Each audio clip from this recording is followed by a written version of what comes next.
Hi, Andrew MacAskill here. I'm the MD of EO Executives. We're an international executive search and interim management firm. And I want to talk to you today about some of the madness that we currently see within the world of recruitment, and specifically executive recruitment.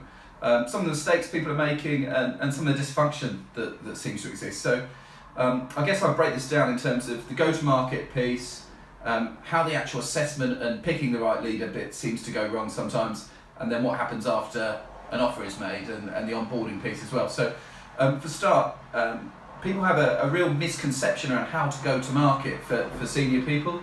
A lot of clients tell me, well, we're going to list this with a number of agencies so that we cover the market. No, don't. That's probably the worst thing you can do for a senior role.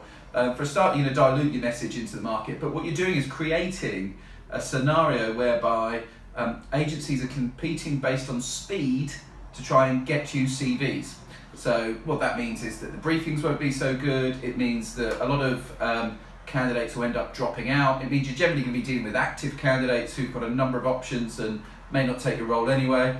And it also means that if they're not sure about a candidate, they'll probably submit them just to get ownership of that candidate. So very, very inefficient, not going to get you the best situation at all. And quite often we see this process repeated with the blame put on the agencies, when actually you've got to set things up for success in the first place. So don't multi-list and go out and attract the best of the unhappy, unemployed and unqualified and get a bombardment of CVs from numerous sources. Partner with an individual business that understands your niche and understands your requirement and can go to market for it. So going to market, very, very important.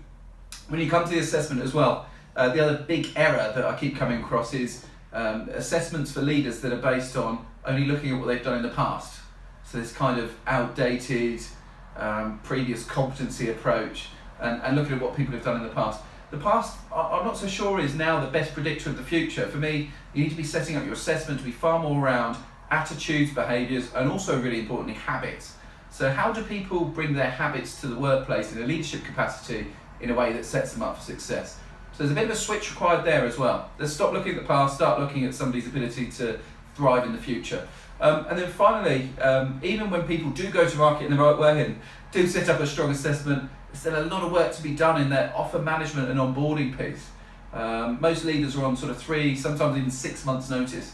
And so it's key, it's absolutely key that we get this piece right. Yeah, many make the offer and then forget about the individual that they've offered. So you need to make the offer, get them secured, but then find reasons to bring them in to gain political support and to get in front of key stakeholders prior to them starting. Get them involved in some team activities before they start.